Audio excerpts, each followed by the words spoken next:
Sometimes I wonder if everything would have been different if my dad hadn't died that spring morning. I was only 6, but I remember it like it was yesterday. Dad was making pancakes, his Sunday special. He always shaped them into funny faces that made me giggle. Mom was setting the table, humming some tune I can't remember anymore. "Lily, princess, come help your old man flip these masterpieces," Dad called out, waving his spatula like a magic wand. I jumped off the couch, leaving my favorite stuffed bunny behind, and ran to the kitchen. That's when it happened. The spatula clattered to the floor, and Dad clutched his chest, his face twisted in pain. Everything after that is a blur of ambulance sirens, hospital corridors, and Mom crying.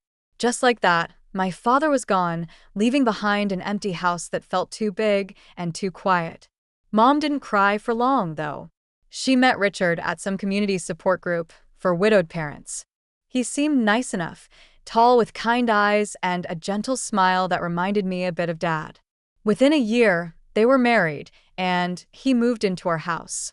I was trying to adjust to having a new father figure when Mom dropped another bombshell. She was pregnant.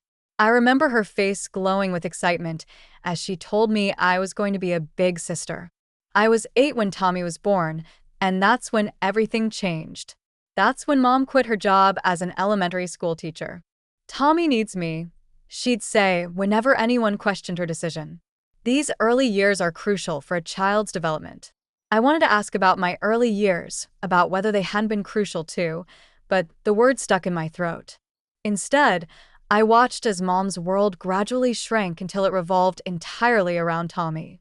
She'd forget to pack my lunch for school, then act surprised when I mentioned being hungry at dinner. "Oh, I'm sorry, sweetie," she'd say distractedly, already turning back to Tommy. I was so busy with Tommy's doctor's appointment today. It wasn't just once or twice. It became our new normal. Richard noticed. I'd catch him watching Mom with a worried frown as she fussed over Tommy, completely ignoring me at the dinner table. One evening, as I sat alone doing my homework, he sat down beside me. "You know, Lily," he said quietly, helping me with my math problems, "sometimes people get so caught up in one thing that they forget to see what else they might be missing." As Tommy grew older, the tension in our house became impossible to ignore. Richard tried talking to Mom countless times about her obsession with Tommy, but it always ended the same way, with Mom getting defensive and angry. I remember one particular evening when Richard brought it up during dinner. Tommy was about 5, pushing his food around his plate while Mom hovered over him, trying to convince him to eat just one more bite. "Sarah," Richard said, putting down his fork, "we need to talk about this. You can't keep hovering over him like this. He needs to learn to do things on his own." Mom's face immediately hardened. "What are you trying to say? That I'm a bad mother?" "That's not what I meant, and you know it," Richard replied, keeping his voice calm. "But you've got 2 kids here, not one, and a husband too, by the way." I pretended to be very interested in my mashed potatoes, but I was hanging on every word. "Tommy needs me," Mom snapped. "He's still so young." I was young too, I muttered under my breath, but nobody seemed to hear me. The situation came to a head when Richard suggested enrolling Tommy in Little League Baseball. I was sitting on the stairs, supposedly doing my homework, when I heard them arguing in the kitchen. "Absolutely not." Mom's voice was shrill. "Do you know how dangerous baseball can be? He could get hit by the ball or twist his ankle." "For God's sake, Sarah," Richard interjected, "he needs to experience life. You can't protect him from everything." But Mom wouldn't budge. Instead, she enrolled Tommy in art classes at the community center. I still remember Tommy's sullen face as he sat there, mindlessly dragging his brush across paper while other kids actually. Tommy tried to learn, but he quit after 3 sessions, and Mom blamed the teacher for not understanding her son's creative spirit.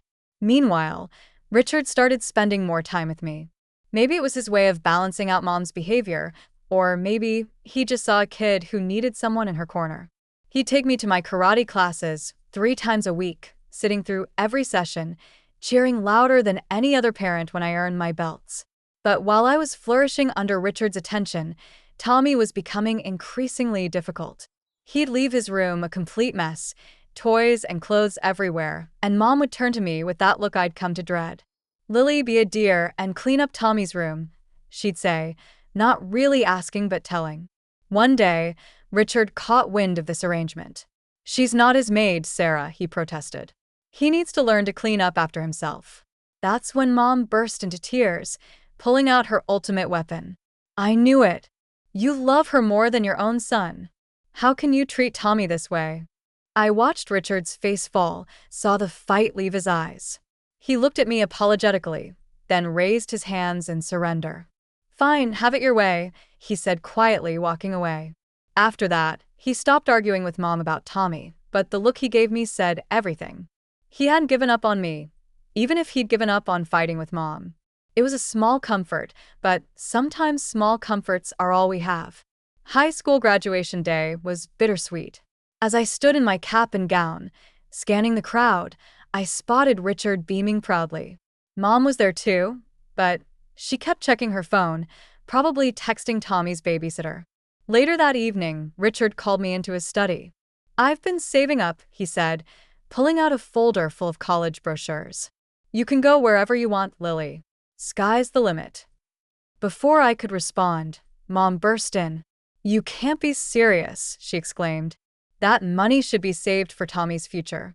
He's going to need it more." Richard's face hardened, an expression I'd grown familiar with during these confrontations. "This is non-negotiable, Sarah. I've already made my decision." I ended up choosing Marshall University in West Virginia, far enough to start fresh, but not so far that I couldn't visit occasionally. The day Richard helped me move into my dorm, Mom couldn't come because Tommy had anxiety about her leaving. College life was exactly what I needed. For the first time, I felt free from the shadow of being the less favored child. I called home weekly, but my conversations were mostly with Richard. Mom was always too busy with Tommy. "Your brother's going through a difficult phase," Richard explained during one of our calls. His voice sounded tired. "He's hanging out with these kids from the wrong side of the tracks. I tried getting him involved in some after-school programs, but you're—" "Let me guess," I interrupted. "She said you were being too hard on him?" "Exactly," Richard sighed. "She says I don't understand how sensitive he is." My visits home became less frequent as Tommy's behavior worsened. When I did come, he barely acknowledged my existence, holed up in his room with his video games. The few times I caught glimpses of him, he looked pale and angry, his eyes glued to various screens. After graduation, I landed a job at DO in their consulting division. I stayed in West Virginia, building my career while watching from afar as my brother descended further into his self-imposed isolation. During one of my rare visits home, I tried knocking on his door. "Tommy, wanna grab lunch?" My treat. All I got in response was the sound of gunfire from whatever game he was playing. Mom, passing by in the hallway, just shrugged. "He's not feeling social today. He's very stressed."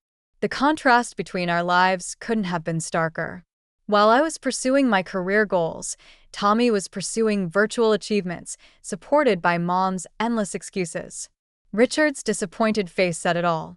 But by then, even he had largely given up on trying to intervene.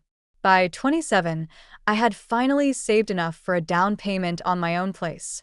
It wasn't huge, just a one-bedroom apartment in a decent neighborhood, but it was mine. The day I got the keys, I couldn't stop smiling. All those years of saving, of brown bag lunches, and saying no to designer clothes had finally paid off. "You all have to come see it," I said during my weekly call home. "I'm having a housewarming party next Saturday. I'll cook dinner, Richard. I'm even making your favorite lasagna." "Wouldn't miss it for the world, kiddo," Richard replied warmly. Mom's voice cut in on the other line. "Oh, honey, I don't think we can make it. Tommy has plans that day." "Plans?" I couldn't keep the skepticism out of my voice. "What kind of plans?" "Very important ones," Mom said vaguely. I could hear Tommy's video game blasting in the background. The day of the housewarming, only Richard showed up. He brought a potted plant and a bottle of wine. "Your mother sends her love," he said, but we both knew that was a lie. Over dinner, Richard filled me in on what was really happening at home. Tommy, now 20, hadn't bothered with college and spent his days either gaming or hanging out with his drinking buddies.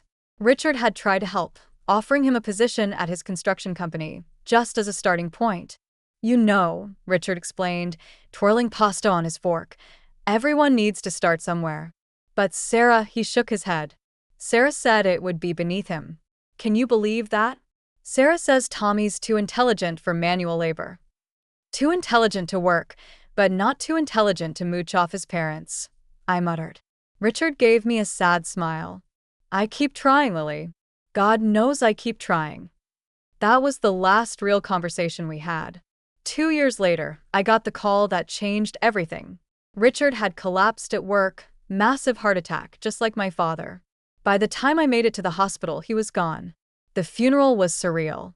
Mom put on quite a show, sobbing dramatically and telling anyone who would listen what a wonderful husband Richard had been. We were so happy, she wailed.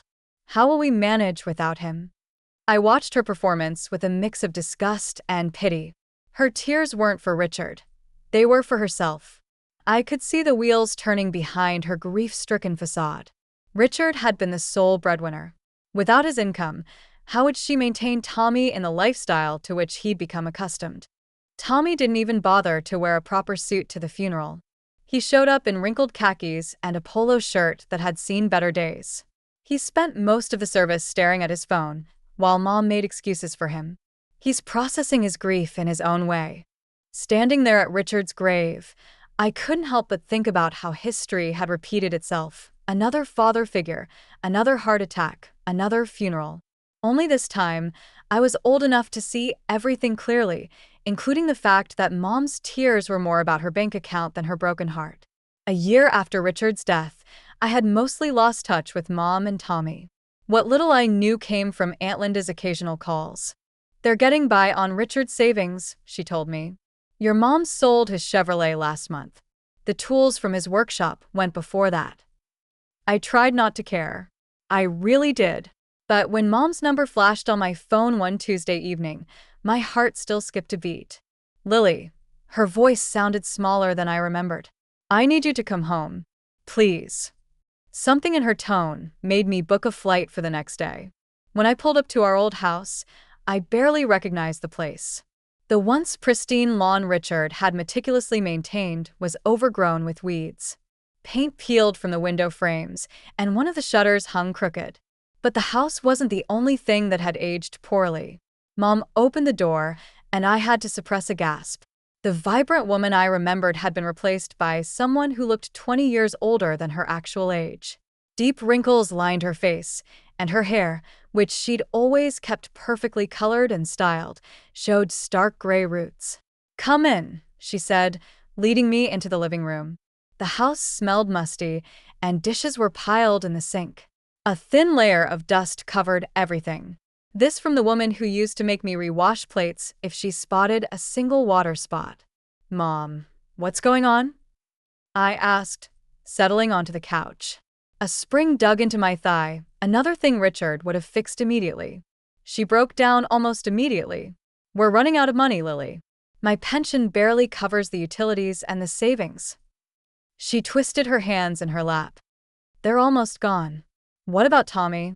Is he helping with expenses? Mom's face did this complicated dance between embarrassment and defensiveness. He's looking for work. It's not his fault. These employers, they just don't understand him. The last place wanted him to start at 8 a.m. You know Tommy's not a morning person, and the one before that expected him to do manual labor, with his intelligence. I felt my jaw tightening. Mom, at his age and with no experience, he can't exactly be picky about. You don't understand. She cut me off, her voice rising to that familiar pitch that always preceded a Tommy defense. Then abruptly, her tone changed. Lily, we need your help. We won't survive without it. I hate to ask, but you're doing so well in your career. I knew what was coming. Part of me wanted to refuse, to remind her of all the times she chose Tommy over me. But looking at her worn face, the trembling hands, the desperate eyes, I couldn't. How much do you need? When she said $1,500 per month, I nearly choked. That was a significant chunk of my salary, but I found myself nodding anyway. Where's Tommy now? I asked as I prepared to leave, already regretting my decision. Oh, he's at a job interview. Mom brightened slightly. A very promising position with a tech company. Through the window, I could see Tommy's bedroom light on and the familiar flicker of his computer screen. Some things never changed. True to my word, I set up an automatic transfer of $1,500 to Mom's account every month. Each time I saw that deduction from my bank balance, I told myself it was the right thing to do, even if it meant postponing my own plans for a bigger apartment or a new car. I started visiting more frequently, though each visit felt like walking into a time capsule. Tommy was always there, either glued to his computer screen or sprawled on the couch with a beer in hand. "How's the job search going?" I'd ask. "Mind your own business," he'd snap, or sometimes just grunt and turn up the volume on his game. During the holidays, I couldn't stand seeing the living room in such. The wallpaper was peeling, and there was a water stain on the ceiling that would have driven Richard crazy. So, I spent my Christmas bonus hiring contractors to fix it up. When Mom sprained her ankle in February, I called to check on her. "Oh, it's not so bad," she said, though I could hear the pain in her voice. "Is Tommy helping you?" I asked. "He's busy with some online interviews," she replied. I hired a home health aide the next day. The money I'd been saving for a vacation went to cover her wages for the next 3 weeks. Then came the day I walked into the house and found a stranger sprawled across our sofa. She looked like she'd stepped out of a reality TV show, fake nails that could double as weapons, heavy makeup, and clothes that left little to the imagination. She was scrolling through her phone, surrounded by empty chip bags and soda cans. "Who are you?" I asked, though I had a sinking feeling I knew the answer. Tommy emerged from his room. "This is Candy," he announced. My fiancée. "She lives here now." Candy didn't even look up from her phone. She just popped her gum loudly. I watched in disbelief as she reached into the grocery bag I had just brought and helped herself to the premium cookies I'd bought for Mom. "Nice to meet you too," I muttered under my breath. Later that evening, I called Mom to get her take on the situation. "Oh, Lily." She sounded more animated than I'd heard her in months. "Isn't it wonderful? Tommy's finally settling down. Candy's been such a good influence on him. He hasn't gone out drinking with those awful friends in weeks." "That's because she's drinking all my imported beer at home," I thought, remembering the empty bottles I'd spotted in the recycling bin. But I held my tongue. "And he's talking about getting a job," Mom continued excitedly. "Candy's cousin knows someone at a tech startup. Tommy says it could be his big break." I made noncommittal noises while thinking about the dozens of big breaks Tommy had mentioned over the years. But Mom was so happy, living in her bubble of perpetual hope, that I didn't have the heart to burst it. My next visit home started like any other. I juggled grocery bags as I pushed open the front door, only to stop dead in my tracks. The house looked like a tornado had torn through it, dirty dishes piled high in the sink, takeout containers scattered across every surface, and clothes strewn about the living room floor. Candy lay sprawled on the couch, perfectly manicured nails tapping away at her phone screen. She didn't even look up as I set down the groceries. "You know," I said, my voice sharp, "you live here rent-free, eating food that I pay for. The least you could do is wash a dish or two." She looked up slowly, a smirk playing across her heavily glossed lips. "Who do you think you are, to come in here giving orders? This isn't your house." "I grew up here," I shot back. "You're just a guest." That's when she laughed, a harsh, triumphant sound that made my skin crawl.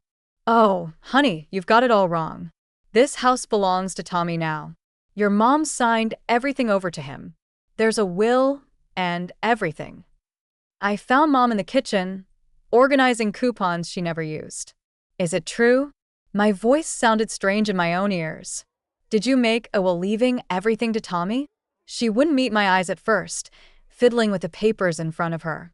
Then something seemed to harden in her expression. "Yes," she said flatly. "It's true." "I don't understand." The words came out barely above a whisper. "I'm the one helping you. I'm the one sending money, every month. Tommy doesn't work. He doesn't contribute anything. Don't you dare talk about your brother that way." Mom's voice rose sharply. "You don't understand him. You never have." Understand what? I asked. That he's a parasite? That he's perfectly content to live off my money while his girlfriend trashes our home. Oh, stop being so dramatic. Mom's face twisted into something I didn't recognize. You want to know the truth? I never loved you the way I love Tommy. He's better than you in every way that matters. And I don't want to see you here anymore. The words hit like physical blows. All these years, I told myself that Mom did love me. She just showed it differently. That somewhere beneath her obsession with Tommy, she cared about me too. Now I knew better. I turned and walked out, Candy's triumphant laughter following me down the hall.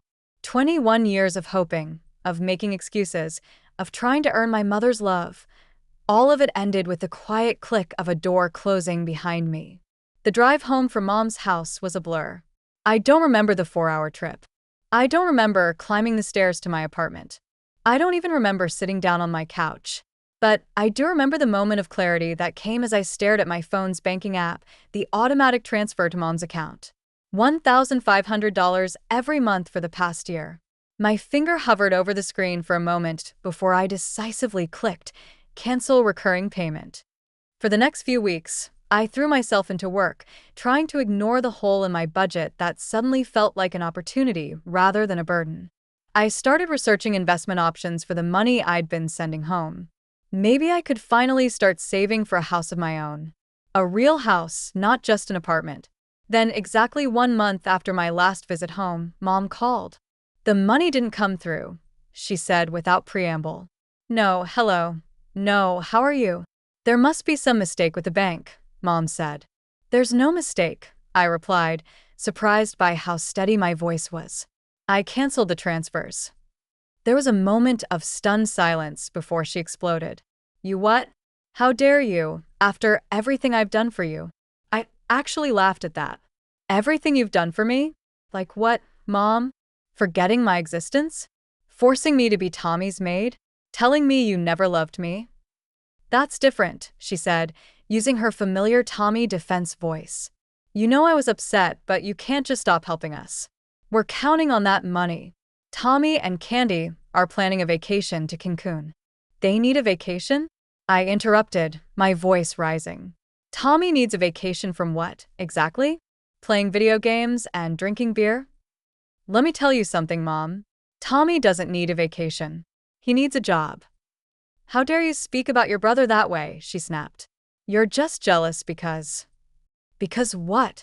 Because you left everything to him. Fine. You made your choice. Now he can take care of you. You ungrateful, mercenary little. The rest of her tirade dissolved into a stream of accusations and demands. I let her rant for a moment before speaking again. Goodbye, Mom. Don't call me again. I blocked her number before she could respond, but Mom wasn't done. Over the next few weeks, the messages started pouring in through every possible channel. Facebook messages about how she was struggling to pay bills, Instagram comments about what a terrible daughter I was, emails detailing all the sacrifices she'd made for me, most of which I couldn't remember actually happening. Tommy joined in too, sending aggressive texts about how I was destroying the family. Mom's crying because of you, he wrote. You better start sending money again or else. I blocked him too, but not before replying, here's a crazy idea. Try getting a job. Candy even tried reaching out through LinkedIn of all places, with a long message about how I was breaking my poor mother's heart and how Tommy was too sensitive to handle the stress of work right now. I had to admire her creativity, at least. It's been 6 months now. I don't know how they're doing, and for the first time in my life, I don't feel guilty about that. Maybe they've finally realized that Tommy needs to support himself. Maybe they're still waiting for me to cave in and start sending money again. Maybe they found someone else to manipulate. The truth is, I don't need to know. What I do know is that the $1,500 I used to send them every month has gone into a down payment fund for my own house. I know that I sleep better at night, no longer awakened by angry messages or guilt-tripping calls. I know that Richard would be proud of me for finally standing up for myself. The other day, I drove past a construction site and saw a "now hiring" sign. For a moment, I thought about taking a picture and sending it to Tommy, but then I just smiled and kept driving. Their problems aren't my problems anymore. Finally, after all these years, I'm free.